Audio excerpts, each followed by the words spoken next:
Hola, holita, vecinitos. Por fin, antes de ayer por la noche, léase el lunes, fui a ver la película Jurassic World, que como sabéis ha batido récords de taquilla en todo el mundo. Si no recuerdo mal, creo que ha sido el mejor estreno en cines de toda la historia. Ha superado en doble a Los Vengadores de este mismo año. De hecho, los productores de Los Vengadores enviaron un Twitter felicitando a los de Jurassic World por ese éxito. Y bueno, como yo soy muy fan de Parque Jurásico, tanto del libro como de la película, de las dos primeras películas especialmente, iba con un poquito de miedo porque realmente me recordaría en algo Parque Jurásico, conseguiría que sintiera un mínimo de la emoción que sentí con esa película durante toda mi infancia. Y la respuesta es sí, sí. La película me ha gustado muchísimo. Y ahora os voy a decir por qué. Por cierto, hay una parte sin spoilers, como siempre, y después al final una parte con spoilers, por supuesto, para los que hayan visto la película. Allí va mi crítica, opinión, cosas sobre Jurassic World.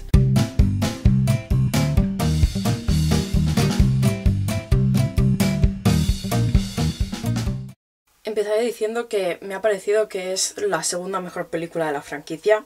Es imposible superar a Parque Jurásico, ¿no? Pero en parte creo que es por la novedad. Parque Jurásico fue la novedad. Sí que es cierto que hay algunas escenas en Parque Jurásico que son insuperables, pero era sobre todo que era algo nuevo, algo que no se había hecho nunca. Y aquí en Jurassic World lo intentan emular bastante bien. Creo que es bastante mejor que la segunda y sobre todo que la tercera. La cosa ya empieza bien. Es decir, nada más empezar la película, al primer instante ya te ponen algo que de hecho es la portada de mi edición del libro y es la salida de un dinosaurio del huevo. Y ves ese ojo rojo que está mirándote y es súper inteligente y ya te da miedo nada más verlo. La trama es totalmente diferente al resto de películas de Parque Jurásico y derivados que hemos visto hasta ahora. Hasta ahora era el parque nunca abierto, cómo se salían las cosas de control, y después en dos islas en concreto, cómo se habían dejado a los dinosaurios a sus anchas y por tanto era súper peligroso volver allí, después los querían sacar y todo esto. Aquí nos plantamos en un escenario donde efectivamente después, a pesar de toda la catástrofe que sucedió, han conseguido tirar el parque adelante. Han pasado 20 años y la gente no ha olvidado en sí lo que sucedió en Isla Nublar al principio, donde murió tantísima gente, como sabéis los que hayan visto la primera película, pero lo han superado y las medidas de seguridad que tienen ahora han permitido que tengan unas 20 especies de dinosaurios en semi-cautividad y reciben un volumen de visitantes de 20.000 personas al día. Y la gente envía a sus hijos en plan allá a pasar el fin de semana y cosas así, es decir, que confían. ¿Qué pasa? Como siempre en este tipo de películas, el ser humano le pierde la avaricia. El parque fue una novedad en su momento, pero ahora la gente ya no se sorprende porque ya han visto al T-Rex 250 veces, tienen al mosasaurio, que es un bicho gigantísimo, que lo menos mide 30 metros, el bicho marino ese, y entonces dicen,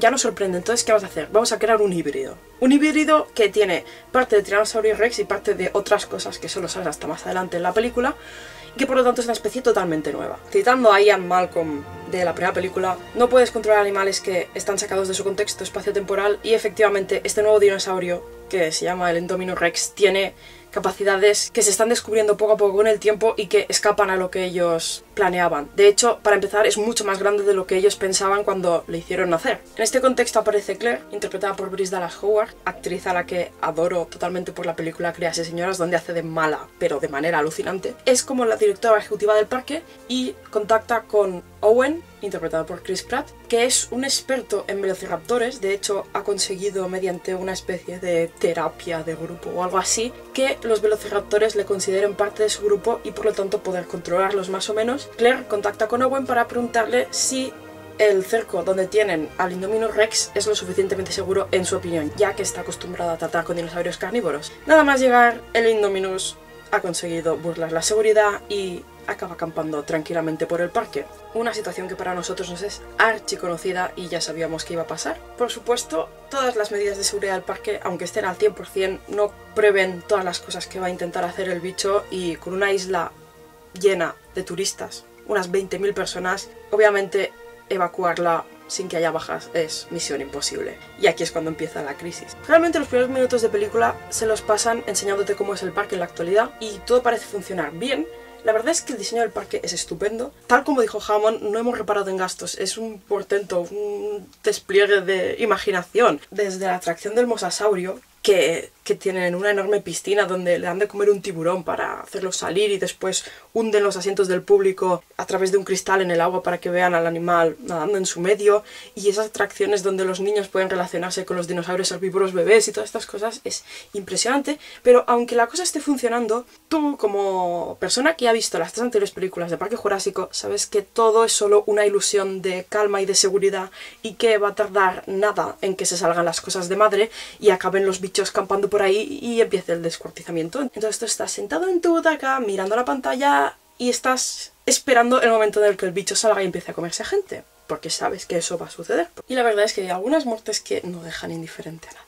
Respecto a las actuaciones, la verdad es que me han gustado muchísimo. Chris Pratt, la verdad, es que se ha coronado, en mi opinión, como uno de los mejores protagonistas de acción. Ya lo consiguió, en mi opinión, en Guardianes de la Galaxia, donde interpretaba a Star-Lord, pero es que aquí yo realmente le veo, y a pesar de que no tiene demasiado diálogo, realmente tú te crees que es una persona acostumbrada a tratar con animales peligrosos. Y además cae simpático y tiene comicidad, aunque a veces ni siquiera lo esté pretendiendo. Es una persona que cae bien cuando está en pantalla. Entonces, es algo más difícil de lo que parece. Bryce Dallas Howard está estupenda en su papel. De hecho, hay un momento en el que realmente ella pasa a ser la heroína de la historia en lugar de él, lo cual se agradece, aunque me pareció un poco desconcertante que se pasara toda la película corriendo de un lado a otro en unos tacones de aguja así. Tenemos a Vincent D'Onofrio, por ejemplo, que me encanta. La verdad es que hace de malo, pero es un malo que se hace odiar, es decir, te cae mal nada más aparecer. Después tenemos a B.D. Wong, que ya interpretó al Dr. Henry Wu en la primera película de Parque Jurásico. En aquel momento era como el genetista jefe, pero era tan jovencito que casi parecía un becario. Y en esta película sabemos que después de los sucesos de Parque Jurásico, él sigue investigando y todas las especies que se han conseguido sacar ha sido gracias a él. En definitiva, de nuevo se consigue poner al límite esa teoría de que las personas nunca podrán tener un control absoluto sobre el ecosistema y más sobre dinosaurios, que son criaturas que existieron en un momento en el que las personas ni siquiera estaban planeadas para existir. Entonces, realmente controlar a criaturas así es prácticamente imposible y al final efectivamente las cosas acaban saliendo mal para la gente. Y tal como dijo Ian Malcolm, por diferentes flancos. Porque al final no solo tiene que preocuparse de un bicho gigante, sino que las cosas que va haciendo ese bicho pues hace que otros acaben sueltos por ahí, decapitando y comiéndose a gente. Visualmente es un absoluto pasote. Se ha utilizado muchísimo más el CGI, no así como en las anteriores películas que utilizaban los animatronics. Algunos dinosaurios están hechos por ordenador y otros eran como robots. Aquí creo que eran todos en CGI, pero la verdad es que no hay ni un tinte en realidad. Son absolutamente perfectos. Otra cosa que debo resaltar es que han jugado muy bien a la nostalgia. Mucho más que las otras 2 películas anteriores, han conseguido llamar a la nostalgia de las personas que crecieron con la primera película. Detalles como la puerta original del Parque Jurásico. Hay un momento en el que aparece, aunque sea fugazmente, la alambrada donde, si recordáis, salía la mano del T-Rex atravesando la alambrada que en ese momento estaba desconectada. Encuentran fugazmente los binoculares que el nieto de Hammond utilizó para ver por primera vez al T-Rex. Incluso hay un momento en el que ciertos personajes se encuentran en el que fuera el centro de visitantes original de la primera película, donde había un esqueleto de T-Rex en la entrada con un cartel que ponía cuando los dinosaurios dominaban la Tierra. En esos momentos era súper de ¡ay, lo has visto! Es eso. Han pasado 20 y pico años desde esa película y para bien o para mal es algo que está en la memoria colectiva, ¿no? Jolín, es la primera película que realmente no solo te aluden a los sucesos originales por hablado, sino que realmente tú estás viendo cómo ha pasado el tiempo en esos lugares, entonces es estupendo. Porque en los momentos claves de la película, por supuesto, aparece la hiper conocida melodía de John Williams. Por cierto, justamente ayer leí una crítica científica sobre que los dinosaurios de Jurassic World no son nada creíbles científicamente hablando, que si los dinosaurios tenían plumas, que si los velociraptores realmente medían menos de 1 metro, que si el mosasaurio no llegó a medir más de 15 metros, que si los pterodáctilos no volaban. La pregunta es, ¿tú quieres impresionarte? ¿Quieres pasar miedo? ¿O quieres que sea un documental sobre dinosaurios? Sí, es cierto que desde que se hizo Parque Jurásico se ha descubierto que los dinosaurios tenían plumas y tal, pero en cierta manera en la propia película dicen varias veces que los dinosaurios que hay en Jurassic World no son reales, son modificaciones de criaturas que existieron porque nunca han conseguido la cadena ADN completa. Han rellenado los huecos con ADN de otras criaturas, como por ejemplo dicen la sepia, la rana, otros dinosaurios. Por lo tanto, no es raro que realmente las criaturas que salgan tengan algunos rasgos diferentes. Pueden cambiar de aspecto, de tamaño. Henry Wu lo dice muchas veces que lo han hecho desde el principio porque la gente no quiere realismo, quiere impresionarse. Y eso se aplica tanto a la gente dentro de la película como a los espectadores. Sí, estaría bien que te pusieran un velociraptor de 1 metro y que parezca un pájaro colorido, pero daría tanto miedo como un bicho de 2 metros que corre a 60 km/h y que se te puede degollar con un tajito. Pues no. Sinceramente, por muy científica que sea, siendo egoísta, prefiero que me hayan pintado los velociraptores así. La verdad es que es una película que me alegro muchísimo de haber ido a ver al cine. No la he visto en 3D, pero a la gente me ha dicho que vale la pena ir a verla en 3D. Y lo cierto es que había algunas escenas que digo, esto está descaradamente hecho para el 3D y la verdad es que sería impresionante verlo en 3D. Argumentalmente tiene algunas cosas que dices, bueno, me lo creo, pero telita. Sí.